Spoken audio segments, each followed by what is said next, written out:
You're listening to Veterans Radio Hour with host General David Grange.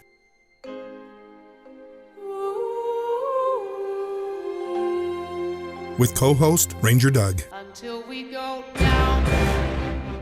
Welcome to Veterans Radio Hour. Until we go down. Until we go down. And here's General Grange. Good evening, ladies and gentlemen, and welcome to Veterans Radio Hour 2.0. Tonight we're recording our third in a series we call Our Wounded.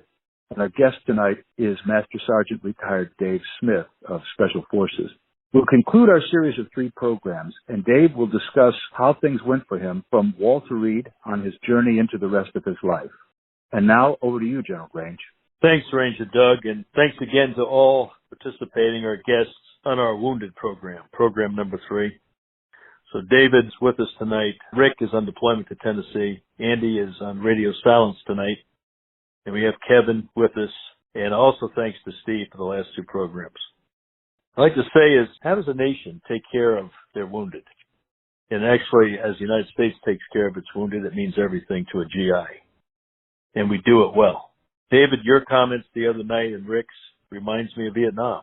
Reminds me of the first time I was hit. What you hear, your focus, what to expect, the evacuation, your concern of comrades, your expectations if that happens to you. And usually it's not exactly what you think it'll be. I remember the first time I was hit in Vietnam in an air assault operation after we came in during the monsoons, 64 days in the field. And this air assault went to a very large landing zone, LZ, in I Corps. And I was the lead platoon on the lead bird of that platoon. And my battalion commander jumped in my bird with 2 of his radio operators. I had to move 2 of mine off because of the ACL, the load capacity of the UE. And when we landed, we started moving into the perimeter.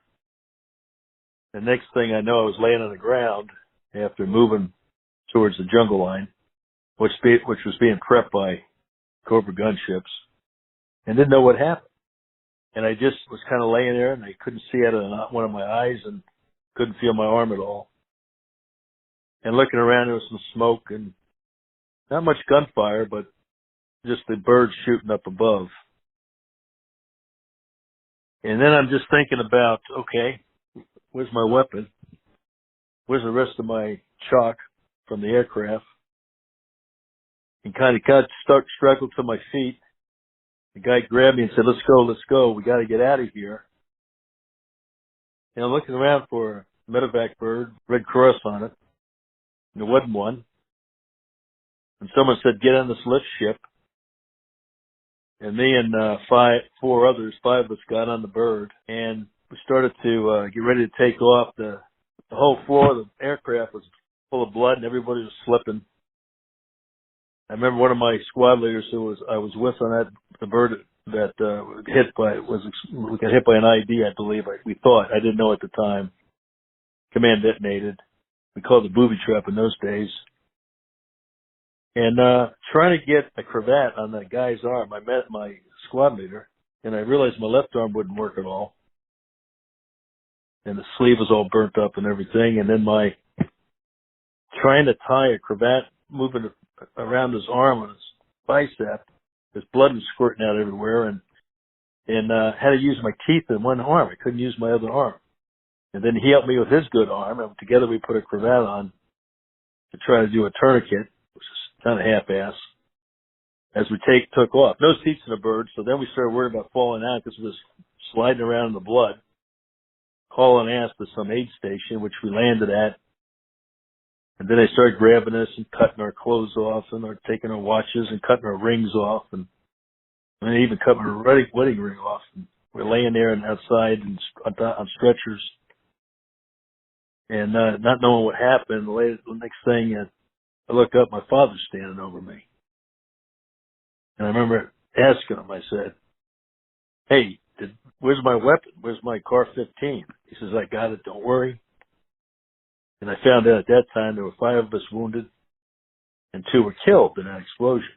One RTO, all they found was his foot in a boot. And for me, I thought I had feelings of being pissed off.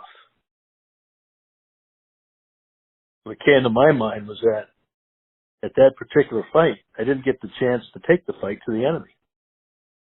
And they were in the wood line somewhere. And they got us. And I just felt it was unfair. And then I felt immediate sorrow for the guys that didn't make it and how bad the other guys in my platoon were wounded. Luckily, I took the 5 WIA. Battalion commander took the 2 KIA. And then my journey was the 85th and back there in I Corps in Vietnam for about a day, and then I guess it was a Nightingale flight, whatever they call the medevac aircraft, to Guam. Being in the hospital there in Guam, a Navy hospital, the only soldier there. Everybody else that was wounded was a Marine or a Navy corpsman. And getting surgery there and waking up feeling sorry for my sorry ass, and then thinking, as I looked to the bed to my left and to my right, how bad the other guys were hurt. And then telling myself to buck up, stop whining. These guys are hurt much worse than you are. And then hanging out there for about a month, kind of ups and downs, with a cast from my wrist all the way up to my shoulder.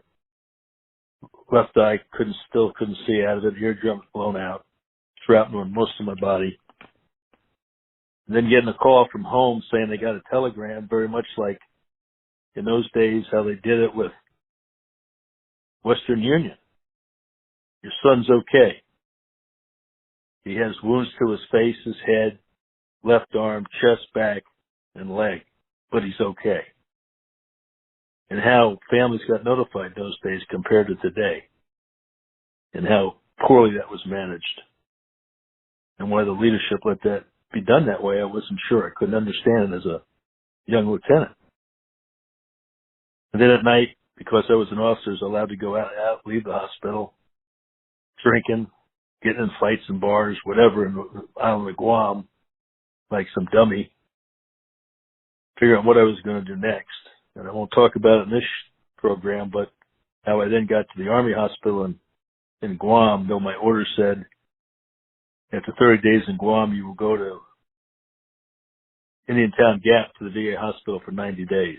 In no way was I going to do that. And ended up getting on an aircraft called the Submarine Chaser and flying back to Vietnam with an eye patch and a cast on. And my father was still there, so obviously I was able to get him to put me back into a unit. But it reminded me of David's stories of Walter Reed and how those things go through your mind and your emotions of being mad, emotions of being sad, emotions of being happy for those around you, and whether it be comrades or family, whatever the case may be. Many people talked about in the 2 programs, especially program number 2, about the use of medevac. And I'll tell you, God, I myself love them. And did they ever become the love of the GI from Korea up through today? Vietnam is especially true. It really made a difference between living or dying. And just remembering the guts of these pilots under fire. Second time wounded, I remember being extracted with my 100-killer team that ran into a battalion base camp of NBA. Being pulled out, 7 again, 2 killed, 5 wounded, and pulling up guys in the jungle penetrator. One guy sitting on the frame, the other guy in your lap, hugging each other as you were cranked up into the belly of the bird, thrown on the deck there, and then they'd bring 2 more up, and then I would go next, last.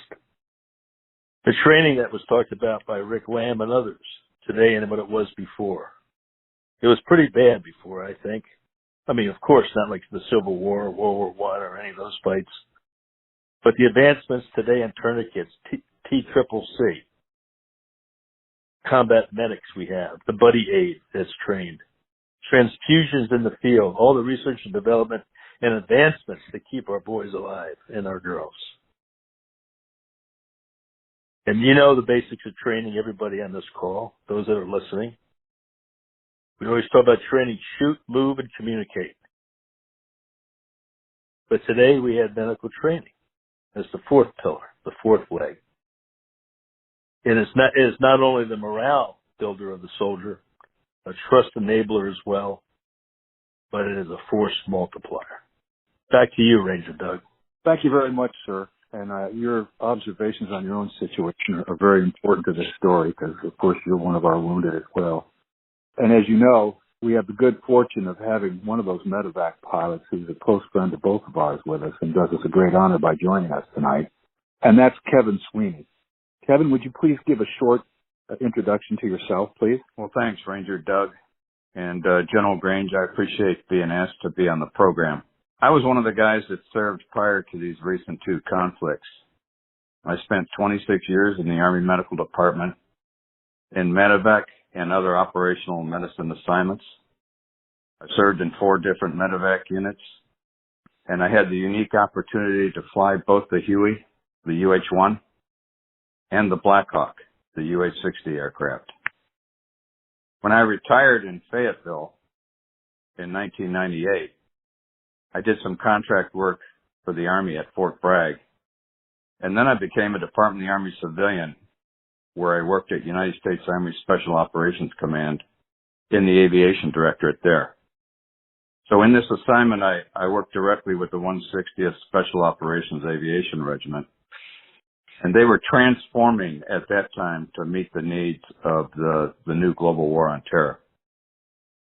Big honor to be invited here on this podcast, and so thanks for the opportunity. Wow. Let's take a short break for a commercial. Stay tuned. We'll be right back. You do not want to miss what's coming next.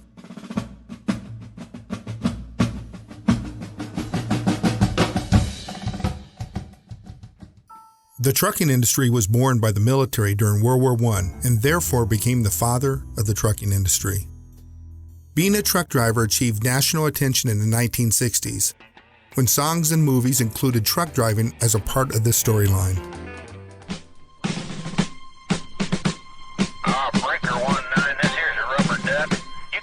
If you're looking for an easy job that pays well, then GTS Transportation is looking for you. GTS Transportation is a leading transportation company with a great history. We are an international company with opportunities all around the world.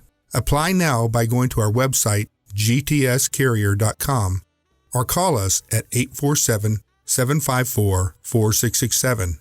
That number again, 847-754-4667. Apply now and become a part of truck driving history.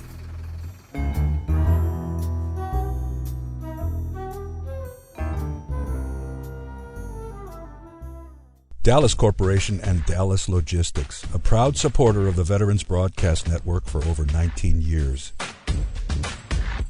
High-quality printing services and warehouse distribution has been our hallmark since 1985, serving Fortune 100 companies for over 35 years.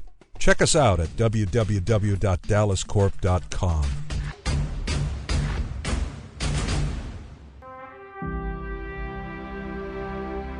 If you are one of the 20 million veterans who served in the United States military, then this message is for you. During your time in the service, you might have experienced conditions and mishaps that have, or will have, an impact on your health and quality of life. Sometimes it takes years for these conditions to manifest themselves. Most veterans ignore the early warning signs and therefore miss opportunities that could have improved their health or extended their life. It is important that you identify underlying conditions early while you have a chance to make a difference. The VDAC software was created to help you identify presumptive service-connected conditions as well as assist you with filling out any of your VA disability forms. Not every veteran wants to file a claim. However, knowing what health issues to be aware of is an added benefit of living a long, healthy life. For those who want to file for their VA disability, the VDAC application greatly simplifies and expedites this process and therefore produces a perfectly filled out VA disability form with supporting material. For more information, go to nifv.org. Again, that's nifv.org. The goal of VDAC, the Veterans Disability Application Caddy, is to empower you, the veteran, with a quick and easy tool that aids you with filling out your VA disability forms. Welcome back from our break. This is Ranger Doug. You're here with us on program number 11, part 3 of Our Wounded at Veterans Radio Hour 2.0. Enjoy the rest of the show. Dave, I'd like to take the opportunity again to introduce you as our guest of honor to take us through the rest of your story. We'd like to find out, after Walter Reed, what did you do, where did you go, and how did you end up where you are now? What are you doing? Over to you, Dave. Thanks, Ranger Doug. Dave Smith. I joined the Army in 1990, and I served until I medically retired in 2013. I was medically retired for wounds I received in Afghanistan and Helmand Province from an IED in 2010. In some of the previous podcasts, I've talked about, what happened in the IED incident, when it happened, and the actions on the ground, and the medical procedures there that my team undertook to save me and one of my teammates. I discussed the medevac process that took me from the point of injury there in Afghanistan all the way through multiple stops till I got to Walter Reed. And then, as I had said before in one of the previous podcasts, I was an inpatient for about 4 months at Walter Reed. And then I went outpatient, and really when you go outpatient, in a situation like that, all that means is that you're no longer sleeping in a hospital bed. I was in Special Operations Command, so I was able to get an apartment in Rockville. But I went to the hospital every single day from about 7 in the morning till 4 or 5 in the evening. And it was that was my place of business. It was like my job, to go for physical therapy and occupational therapy and all the other things that I had to undergo, 5 days a week. And I did that for about a year and a half. And it was while I was at Walter Reed as an outpatient and started slowly recovering from my wounds and getting a little bit better, that, I began to think about what was next, what was going to be next for me, because, as I had said in one of the previous podcasts, I was doing exactly what I wanted to be doing with my life, right up until the point that I was injured.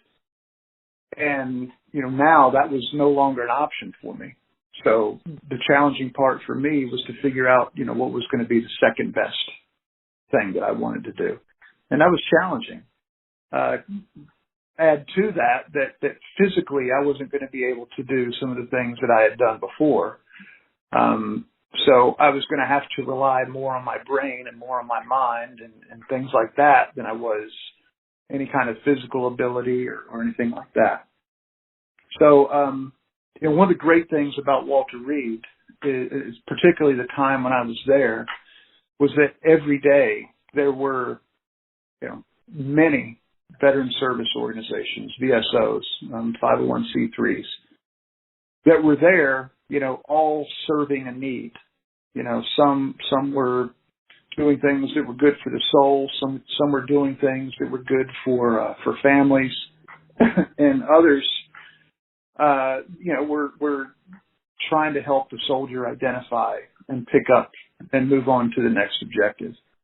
And it was in the course of that, as I'm kind of floating from one thing to the next and trying to figure out what in the world I was going to do next, I was granted the opportunity to go to school and got to go to Georgetown University, which had never been an option for me before. And that was really good for my traumatic brain injury, but it was also good for me because I recognized that whatever I was going to do, I was going to have to retrain myself. The traits and attributes that made me an SF guy, I knew were valuable, but I had to come up with a new set of skills, and I had to come up with a new way to apply them. And that was going to require retraining. So I was able to work on my bachelor's degree and knock out my bachelor's degree. I got almost all of it knocked out while I was at Walter Reed. Had a fair amount of credit that transferred over from my time in the Army. And that was a really great experience. I truly enjoyed being a student at Georgetown and taking ethics classes and learning about the birth of Western civilization, politics and religion and philosophy from the earliest period, from biblical times all the way through to present day. And that evolution of those three things, which make up Western civilization as we understand it today. It was a great baseline for me. And about that time, I became introduced to a gentleman. His name was Jared Shepard, and he was starting an organization called Warriors Ethos. And I think I ended up being the second person through the program. And the purpose, of Warriors Ethos at the time was just to help severely wounded soldiers, Marines, service members identify what was next career-wise, and then he would help orient them on that path. And I wasn't sure what I wanted to do, but I thought more and more about entrepreneurship and starting a company of my own. So what I was able to do through Jared and through Warriors Ethos was spend a lot of one-on-one time with Jared, who had started and founded his own company, his own IT company. And it was successful and it was growing and it was doing well. So I was able to get entrepreneurship experience from him, understand business fundamentals and kind of realize how very, very similar they are to military fundamentals, just applied somewhat differently. And I got to spend time with the CFO and with the COO and participate in board meetings. I got to see the government contracting process up front from start to finish, and it was educational, and it really began to show me that there were other options, and quite frankly, they were options that I had never even considered before. So for me, as bad as getting wounded was, I got to be honest, there were so many opportunities that came out of that. So many people that I got to meet. Andy Anderson is one of them. I met him when I was at Walter Reed, and he and another gentleman named Joe Hickey used to bring dinners from Bobby Van's Steakhouse to some of the inpatients there at Walter Reed. And that's how I first got to know them. That's how I first got to meet Andy. And, this was in 2010 when I was an inpatient, and it's 2021, and Andy and I are still friends to this day. There are dozens of other stories just like that. I'd never had the opportunity to go to Georgetown University and get a bachelor's degree and then a master's degree, if not for this circumstance that put me in Walter Reed and put me in Washington, D.C. And I probably never would have had the business opportunities that I've had. Again, same reason. And today, whereas I started out as the second person to go through Walter Reed in what was at the time a very, very basic, bare bones organization. It was just started by a guy trying to help some other people, find their true north. And today, I'm the executive director of Warriors Ethos, and we help hundreds of service members a year find their what's next. We help them through the transition process and into their next career, whatever that is for them. And so I'm very proud of what we do at Warriors Ethos. I'm very humbled by the experience of being at Walter Reed. As strange as it may sound, I'm very proud of being in that class of Walter Reed, 2010 to 2013, because it really was a display of the human spirit. Seeing a lot of the strength and the resilience and the pain and the frustration and coming through all of that. And honestly, I'm a better person for it. I'd rather not gotten wounded, but I got so much more out of it than being wounded, than that. So, again, I'll just wrap it up and say I'm extremely happy with how things have turned out. I've had more opportunities come my way than I probably could have ever envisioned, before. And, it's one of those things. You get wounded, you get knocked down, you get hurt, you get beat up. If you serve in the military long enough, you're going to get dinged up. That's just how it is. It's what are you going to do when that happens? That's what matters, and that's what defines you. Thank you. Dave, that's really great.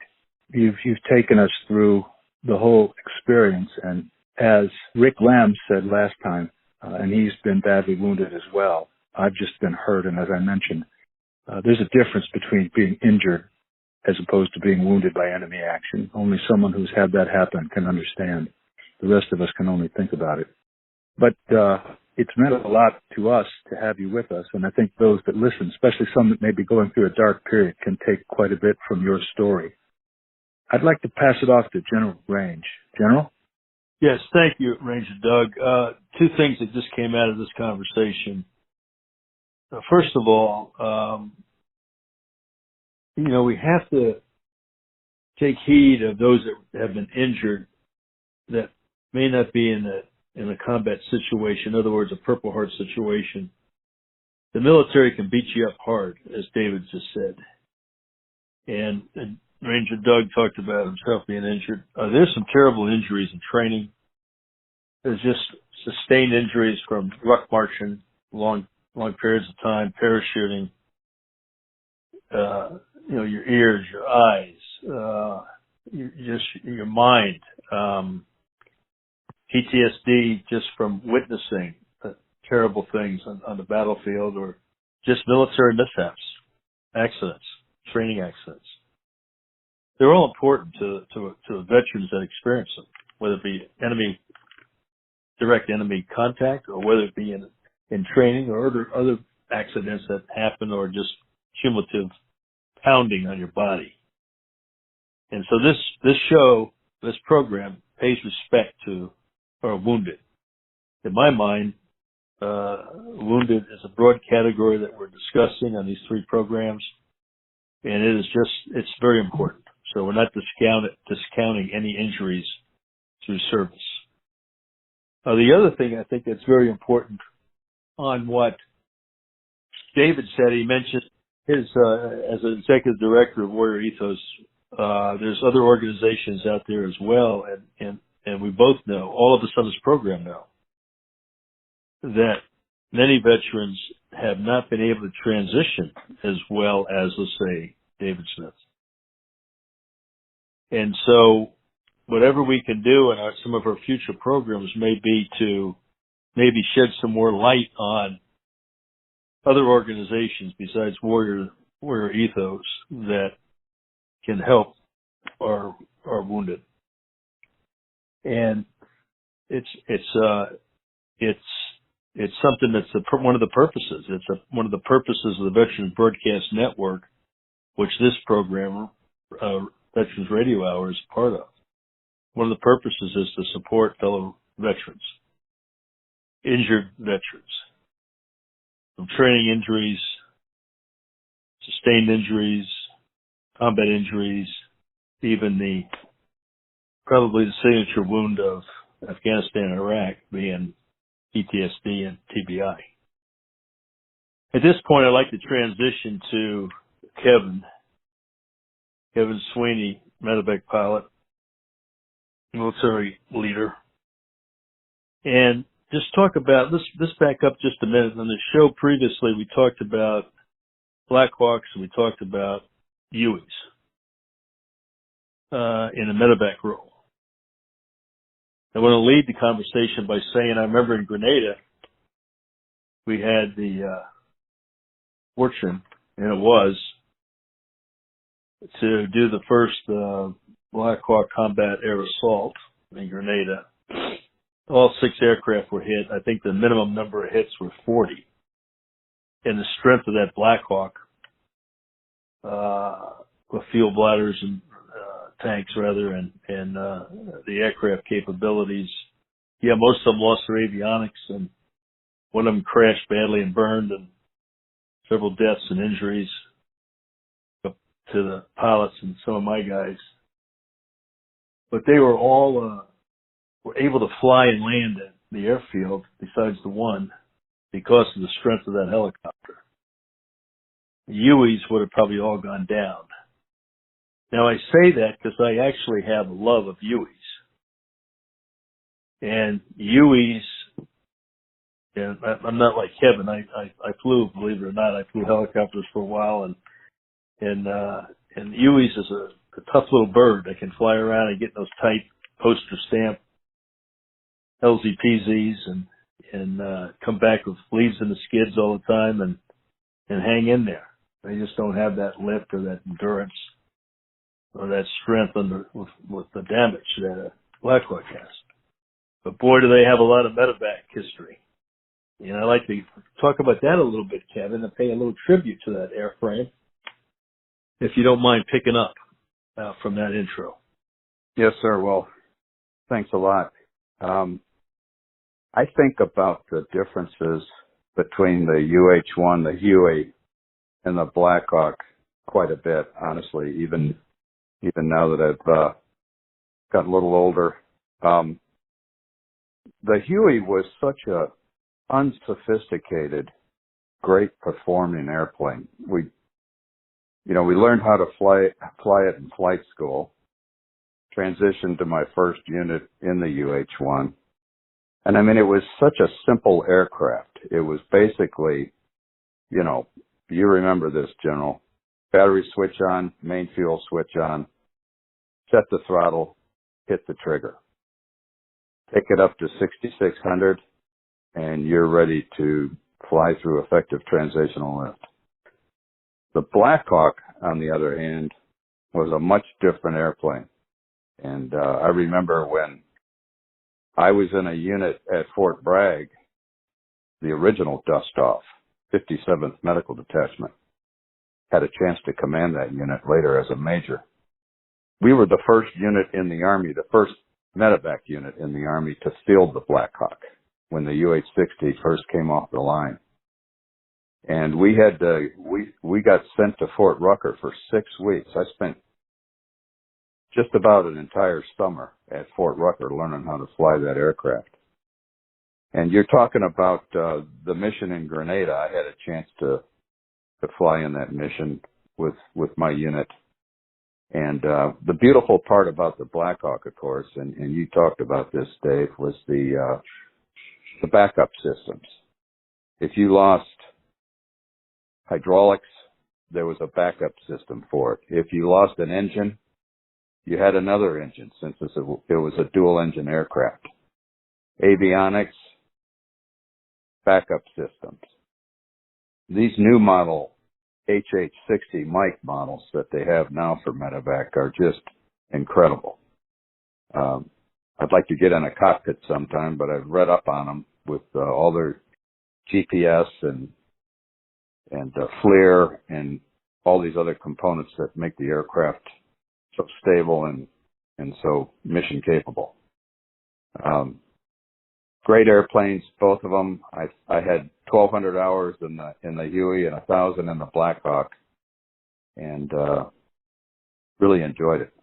Well, thanks, Kevin. As you can see, what Kevin just articulated is the reason why Ranger Dave Grange was only allowed to fly the simple Huey and never got his transition, but went back to being a grunt. But anyway, I think that it's just, the love of the helicopter. Just think what helicopters have done for our military, and we're focused tonight on the wounded.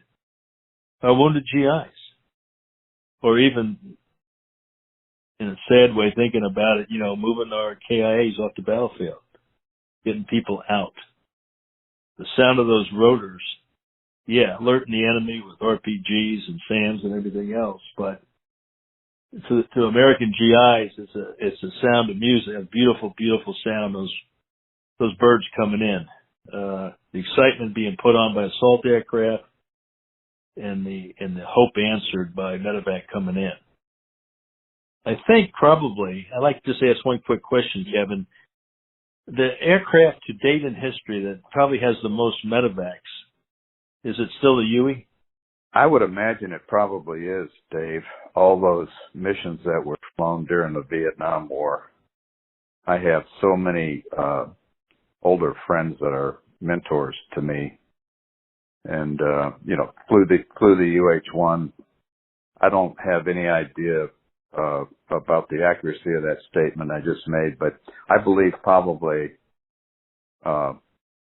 more medevac missions were flown in the UH-1 during the Vietnam War than these current two conflicts. I would probably say that's accurate.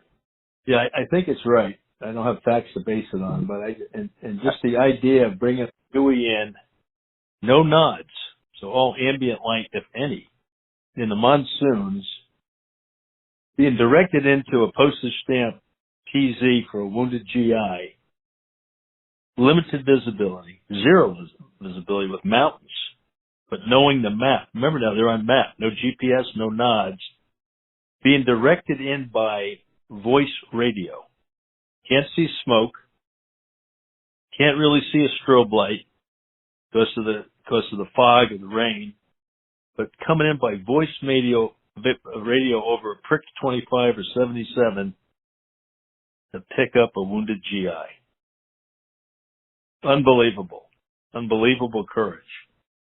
And I want to make sure we hit on that tonight in program number 3, because that's what saved so many people's lives, was medevac aircraft. I'll end that part there and then over to you, Ranger Doug. Let's take a moment for a commercial. Back in a moment. You're listening to Veterans Radio Hour with host General David Grange.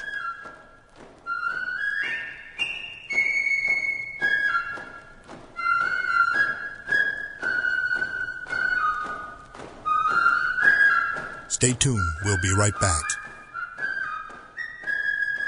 My father was the best truck driver I've ever known in my life, like a family tradition. I'm a truck driver myself. I drove around the States with my cat. To be the truck driver, you not just only see where you go, you see the world in the larger perspective. This is a really good time to be in the trucking industry. The dispatchers get good loads for them. The equipment is very new, and then it's very reliable. At GTS Transportation, we make dreams come true by employing truck drivers, dispatchers, mechanics, and many other occupations. Consider joining our rapidly expanding team where we put quality, human dignity, and respect back into the workforce. Contact us by visiting our website at gtscarrier.com or call us at 847-754-4667. That number again, 847-754-4667. If you are one of the 20 million veterans who served in the United States military, then this message is for you. During your time in the service, you might have experienced conditions and mishaps that have or will have an impact on your health and quality of life. Sometimes it takes years for these conditions to manifest themselves. Most veterans ignore the early warning signs and therefore miss opportunities that could have improved their health or extended their life. It is important that you identify underlying conditions early while you have a chance to make a difference. The VDAC software was created to help you identify presumptive service-connected conditions as well as assist you with filling out any of your VA disability forms. Not every veteran wants to file a claim. However, knowing what health issues to be aware of is an added benefit of living a long, healthy life. For those who want to file for their VA disability, the VDAC application greatly simplifies and expedites this process and therefore produces a perfectly filled out VA disability form with supporting material. For more information, go to nifv.org. Again, that's nifv.org. The goal of VDAC, the Veterans Disability Application Caddy, is to empower you, the veteran, with a quick and easy tool that aids you with filling out your VA disability forms. Dallas Corporation and Dallas Logistics, a proud supporter of the Veterans Broadcast Network for over 19 years. High-quality printing services and warehouse distribution has been our hallmark since 1985.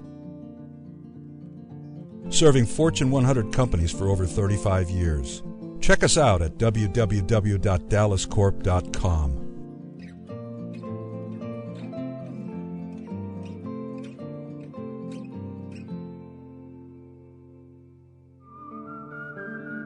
Welcome back to Veterans Radio Hour.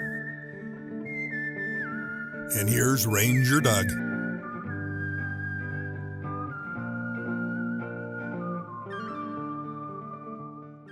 Well, I would like to just ask Dave Smith to make a final comment. And Dave, once again, we can't thank you enough for joining us. You've really enlightened me on the process that goes very deeply into what my family and I do.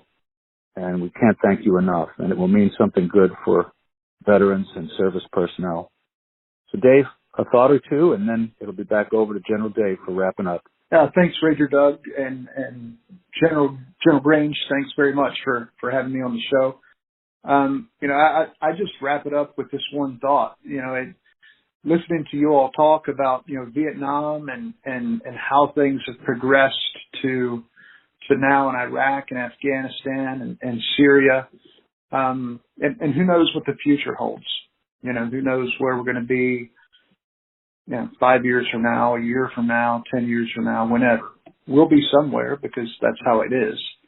And it'll be our sons and grandsons that are there, and granddaughters and daughters that will be handling that for us. But I can say that medical technology and the ability to save lives, as we said in the first episode, it's just come so far. And it's going to keep moving. It's going to keep going forward.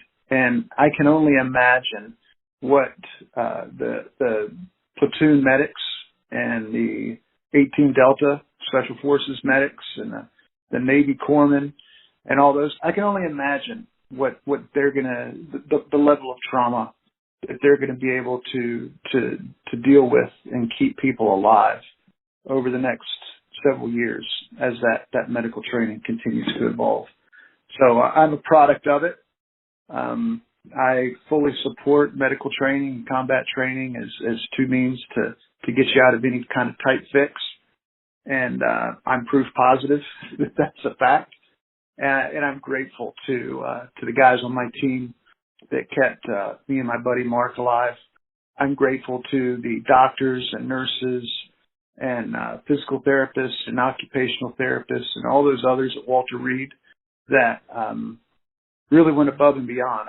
I called it personal professional because they were extremely professional, but the nature of the job, it was also personal. And I'm eternally grateful for them. So thank you again for allowing me to be a part of this. I've really enjoyed it. It's been really important. Thank you. Thank you again, Dave. It's meant a lot to all of us, and I think the audience has really appreciated what you've had to say. Now, General, over to you for some final words. Thank you, Ranger Doug. Just a few things in closing from the 3 programs we've had to date on our wounded. I can say for myself, being wounded a couple of times in Vietnam stayed with me through my career up through the rank of division commander. It instilled in me the responsibility of providing excellent training to our troopers and leaders' responsibility on care of the wounded. I'd like to close by just giving a short story on a Vietnam lieutenant. So in Vietnam, there was a parachute infantry platoon who got in a firefight. They were pinned down, and they had their point man who was wounded, PFC Joe, in the kill zone. Mike, a buck sergeant, was positioned next to the platoon leader behind a log, where the platoon leader was putting out orders rapidly and trying to call in helo gunships since they were outside of artillery range. Charlie detected, moving southwest, about 50. The buck sergeant, Mike, said that he was going to go out to the kill zone and pull back Joe. The platoon leader said, no, don't go. We have second squad moving on the flank to take out the NBA that put out the ambush.